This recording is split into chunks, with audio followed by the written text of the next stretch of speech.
दोस्तों, आज वसंत पंचमी के पावन पर्व पर आपका हार्दिक स्वागत है। ओम सरस्वताय नमः। इस मंत्र से आज मैं इस वीडियो का शुभारंभ करती हूँ। ये तो आप जान ही गए होंगे ये वीडियो आज किस टॉपिक पर है, यानी कि आज का हमारा ये वीडियो समर्पित है वसंत पंचमी के ऊपर। वसंत पंचमी के आते ही दोस्तों सारी चारों ओर हरियाली फैल जाती है। खेतों में सरसों लहलाने लगती है, गेहूं की बालियां मानो सोने की तरह दमकने लगती हैं, फूल पौधे दमकने लगते हैं, सारा माहौल एक खुशनुमा माहौल आ जाता है। इंसान तो क्या पशु पक्षी भी आह्लादित हो जाते हैं। यह कहा जाए सारा माहौल ही खुशनुमा हो जाता है। वसंत पंचमी माघ माह के शुक्ल पक्ष के 5वें दिन मनाई जाती है, इसीलिए इसे वसंत पंचमी कहा जाता है। और आज ही के दिन से वसंत ऋतु का प्रारंभ होता है। भारत और नेपाल इत्यादि में जिन 6 ऋतुओं का वर्णन है, जो कि हमारा पूरा वर्ष 6 ऋतुओं में विभाजित है, उनमें से वसंत ऋतु को ऋतुओं का राजा कहते हैं। इस दिन हम लोग पीले वस्त्र धारण करके माँ सरस्वती की आराधना करते हैं। माँ सरस्वती जो कि विद्या की देवी है, उनकी जो मेधा है उसकी आचार सरस्वती है।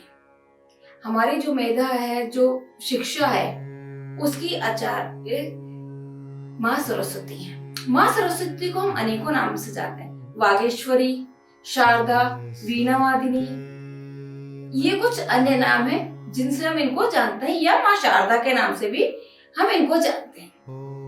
तो दोस्तों आइए जानते हैं कि माँ सरस्वती की पूजा ही हम इस दिन क्यों करते हैं और इस वसंत पंचमी का हमारे जीवन में क्यों महत्व है। ये तो शायद हम सभी जानते हैं, सरस्वती जी विद्या की देवी है। अगर हम बात करते हैं तो महाकवि कालिदास ने कहा है, सर्वप्रिय चारुतर वासंते। अपना जो उनका महाकाव्य था ऋतु संहार, उन्होंने उसमें कहा सर्वप्रिय चारुतर वसंते, यानी कि वसंत ऋतु को उन्होंने इन शब्दों से अलंकृत किया है। उसी तरह से कृष्ण जी ने, भगवान कृष्ण ने गीता में कहा ऋतु नाम कुसुमकारा, अर्थात मैं ही वसंत हूं। क्या मतलब हुआ इसका? उन्होंने वसंत को अपना ही स्वरूप बताया। तो यह है महत्ता सरस्वती देवी की, माँ शारदा की, कि एक तरफ महाकवि कालिदास उनको अलंकृत कर रहे हैं वसंत पंचमी को, दूसरी तरफ भगवान कृष्ण वसंत को अपना ही स्वरूप बता रहे हैं। वसंत पंचमी की कथा, यानी कि हम जो वसंत पंचमी है उस दिन हम मानते हैं माँ सरस्वती उत्पन्न हुई। तो इसके पीछे कथा है कि माँ सरस्वती की उत्पत्ति कैसे हुई। जब शिव जी की आज्ञा से ब्रह्मा जी ने सृष्टि की रचना करी, जीव जंतु मानस सभी की रचना करी, पर कहीं वो अपनी सृष्टि से संतुष्ट नहीं थे। चारों ओर मौन छाया हुआ था, कहीं उल्लास नहीं, कुछ नहीं, एकदम शांत। तो ब्रह्मा जी बहुत असंतुष्ट थे, उन्हें समझ नहीं आ रहा था क्या करें। तो उन्होंने अपने कमंडल से जल लेकर स्तुति आराधना आरंभ करी, स्तुति करी और भगवान विष्णु को याद करा। उनकी इस आराधना से भगवान विष्णु उत्पन्न हुए और उनसे उनका आह्वान करने का कारण पूछा कि आपने मेरे को क्यों याद किया। तब ब्रह्मा जी ने अपनी व्यथा सुनाई कि मैंने सृष्टि की तो रचना कर दी, पर चारों ओर मौन ही मौन पसरा हुआ है, कहीं जीवंतता नहीं है। तब विष्णु भगवान ने उनकी समस्या सुनकर आदि शक्ति दुर्गा जी का आह्वान करा, उनको याद किया।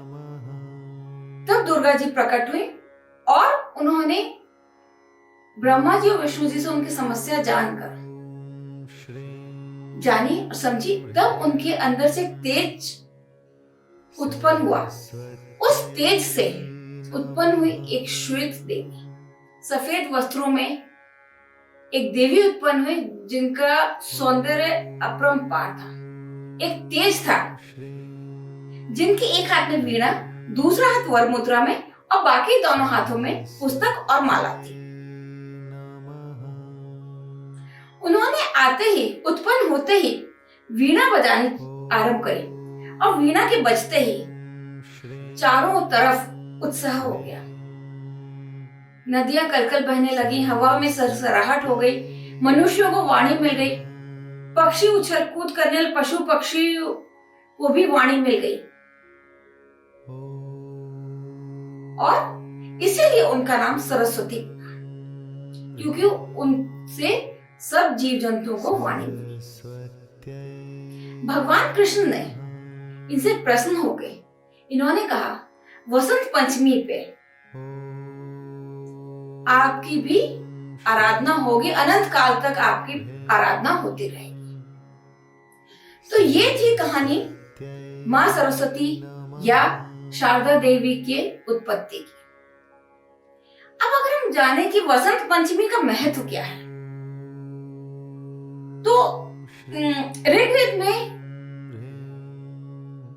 सरस्वती माँ को का वर्णन करते हुए कहा गया है, प्रणो देवी वाजेभ्र जीनवती।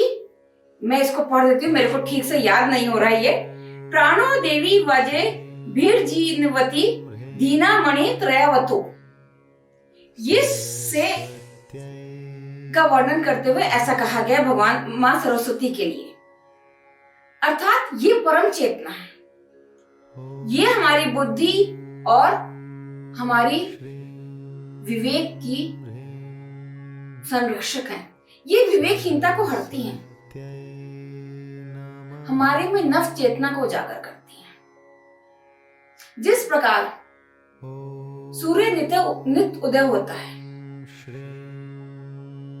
और एक नई चेतना का संदेश देता है और अगले दिन उत्पन्न होने का, फिर उदय होने का विश्वास देके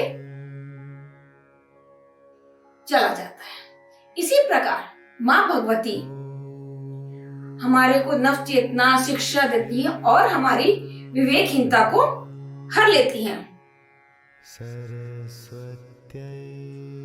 तो ये तो थी एक माँ सरस्वती की महत्ता या इनका अनेकों तरीके से किस तरह से वर्णन किया। कालिदास जी ने अपनी उसमें कहा है, कृष्ण जी ने वसंत को अपने स्वरूप बताया है, ऋग्वेद में इस तरह से वर्णन है माँ सरस्वती का। अब हम इससे जुड़ी कुछ पौराणिक, ऐतिहासिक और जन्म तिथियां जो इस पर्व से जुड़ी हैं उसको देखते हैं। सबसे पहले हम पहुंच जाते हैं त्रेता युग में। मैंने एक वीडियो बहुत समय पहले अपलोड किया था जिसमें चारों युग की बात करी गई थी, उसमें से त्रेता युग एक है। तो त्रेता युग में जब हम जाते हैं, तब जब रावण ने माँ सीता का हरण करा था, तब उनको ढूंढते हुए भगवान राम और लक्ष्मण जी दक्षिण की ओर प्रस्थान करते हुए दंडकारण्य नाम के एक स्थान पर पहुंचे। वहां शबरी एक भीलनी रहती थी और वो उनकी कुटिया में भगवान राम और लक्ष्मण जी पहुंचे। उनको देखकर शबरी इतनी अभिभूत हो गई कि वो बेर चक के कि जो मीठे बेर है वो भगवान राम और लक्ष्मण जी को देती रही और फिर वहां से उन्होंने आगे अपनी यात्रा प्रारंभ करके माँ सीता को ढूंढना शुरू किया था। ये जो है दंडकारण्य नाम का स्थान है, ये आज की तिथि में गुजरात और मध्य प्रदेश में फैला हुआ है। वहां डांग जिला है जहां पर एक शिला को वहां के आदिवासी अभी भी पूजते हैं। उनका मानना है कि ये वही शिला थी जिस पर श्री राम और लक्ष्मण जी ने बैठकर शबरी के झूठे बेर खाए और वहीं पर शबरी का आश्रम है जहां पे आज भी उनकी पूजा होती है। तो ये तो हमारी पौराणिक कथा थी जो कि हमारे इस वसंत पंचमी के उससे जुड़ी है। अब हम बात करते हैं कुछ ऐतिहासिक तत्वों की। दोस्तों, अगर हम अपने ऐतिहासिक तत्वों की बात करें तो सबसे पहले बात आती है पृथ्वीराज चौहान जी की। पृथ्वीराज चौहान जी ने मोहम्मद गौरी को 16 बार हराया, पर उन्होंने, जैसा हम हिंदुओं का मन है, हमने पृथ्वीराज जी ने उन्हें हमेशा माफ कर दिया। परंतु जब 17वीं बार मोहम्मद गौरी ने चढ़ाई करी और उन्होंने पृथ्वीराज चौहान को हरा दिया, तो वो उन्हें अपने साथ बंदी बनाकर अफगानिस्तान ले गए और वहां उन्होंने उनकी दोनों आंखें फोड़ दी। पर मृत्युदंड देने से पहले मोहम्मद गौरी ने उनके शव भेदी बाणों का कमाल देखना चाहा।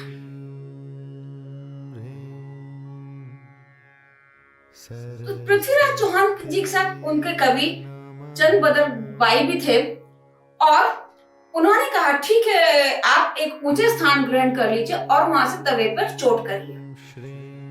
जब मोहम्मद गौरी ने तवे पर चोट करी, तब चंद बदर दाई जी ने 2 पंक्तियां बोली, 4 बांस 24 गज, अंगुल अष्टपजाम, प्रमाण ता ऊपर सुल्तान, मत चूको चौहान। यानी उन्होंने पृथ्वीराज चौहान को मोहम्मद गौरी के आसन के बारे में बता दिया कि कहां मोहम्मद गौरी बैठे हुए। और पृथ्वीराज चौहान ने आंखें न होते हुए भी इस पंक्तियों के सहारे और तवे की चोट के सहारे एक बाण छोड़ के मोहम्मद गौरी की तरफ बाण छोड़ा, जो कि उसके हृदय पर जाके लगा और वहीं उनकी मृत्यु हो गई। इसके बाद चंद बदर दाई और पृथ्वीराज चौहान ने आपस में छुरा घोंपकर आत्म बलिदान दे दिया। यह घटना है 1192 ईस्वी की और उस दिन वसंत पंचमी ही थी। इसके बाद बात करते हैं हम सिखों के 10वें गुरु जो थे, गुरु गोविंद सिंह जी, कहते हैं उनका विवाह भी इसी दिन हुआ था, वसंत पंचमी का। दोस्तों, वसंत पंचमी का दिन ऐसा है कि हम बिना मुहूर्त के कोई भी शुभ कार्य करते हैं वो जरूर पूर्ण होता है। इस दिन विवाह इत्यादि भी बहुत होते हैं। कहते हैं बच्चे अगर माँ सरस्वती की पूजा करते हैं, आराधना करते हैं और इस दिन कोई भी अपनी पढ़ाई आरंभ करते हैं, कोई कठिन विषय है जिस पर वो ध्यान नहीं दे पा रहे, उसको आरंभ करते हैं, तो वो उनको बहुत सहायता होती है। अब बात करते हैं, इसके बाद है वसंत पंचमी के दिन लाहौर में वीर हकीकत का भी गहरा संबंध है। एक बार विद्यालय में पढ़ते हुए मुल्ला जी कहीं चले गए, तो सब बच्चे खेलने लगे, पर वीर हकीकत जो है वो पढ़ते रहे। तो बाकी मुस्लिम बच्चों ने उनको छेड़ना प्रारंभ करा, तंग करना आरंभ करा, अब माँ दुर्गा के लिए अपशब्द बोलने शुरू करे। इस पर उन्होंने कहा कि अगर मैं बीबी फातिमा के बारे में ऐसा कहूं तो आपको कैसा लगेगा। जब मुल्ला जी आए तो जितने मुस्लिम विद्यार्थी थे उन्होंने कहा कि ये बीबी फातिमा के बारे में उल्टा सीधा कह रहे थे, और जैसा कि अंदेशा था उनको मृत्युदंड सुना दिया गया।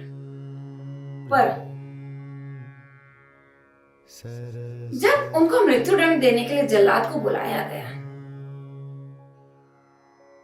तो उनका भोलापन देखकर जल्लाद के हाथों से भी तलवार गिर गई और वो उसको मृत्यु के घाट नहीं उतार पा रहे थे।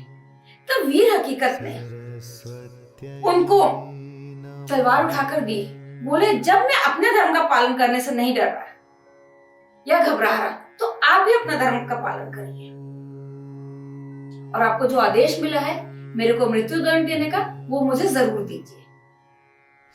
उनकी ये बात सुनकर जल्लाद ने अपना कर्तव्य निभाया, परंतु जब उनका सिर काटा गया, धड़ से सिर काटा गया, तो सिर धरती पर नहीं गिरा, वो आकाश गमन हो गया। ये देखकर सभी चकित रह गए। और ये घटना कब की है? 23 फरवरी 1734, यानी 23 to 1734। तभी से मुस्लिम प्रदेश होने के बाद भी वहां पतंगबाजी आज के दिन होती है। वसंत पंच ये तो थी कथा, हकीकत वीर हकीकत की, जो कि लाहौर में हुई थी। इसके बाद हम अगली कथा देखते हैं, वो है राम सिंह कूका की, जिन्होंने बहुत साल तक महाराजा रणजीत सिंह के दरबार में काम करा, परंतु फिर वो लौट आए वहां से, उनकी सेना में थे, उनका वहां मन नहीं लगा और वो अपने गांव भेड़े गांव में इनका जन्म हुआ था, अपने गांव लौट आए और वहां खेती बाड़ी करने लगे। पर इनकी आध्यात्मिक प्रवृत्ति देखकर सुनकर लोग इनका भाषण सुनने चले आए। राम सिंह कूका गौरक्षा, स्वदेशी, नारी उद्धार, अंतरजातीय विवाह, इन सब में के बारे में अपने आदि पर बहुत जोर देते थे। इन पे इनके विचार बहुत वो थे कि मुझे इनको सुधारना है। तो भेड़े गांव में जो है हर साल मकर संक्रांति पर मेला लगता था।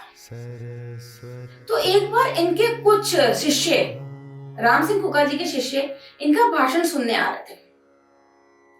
तो कुछ मुसलमानों ने रास्ते में उनको रोककर उन पे हमला बोला और गौवध करके उन लोगों के मुंह में गौ मांस ठूस दी।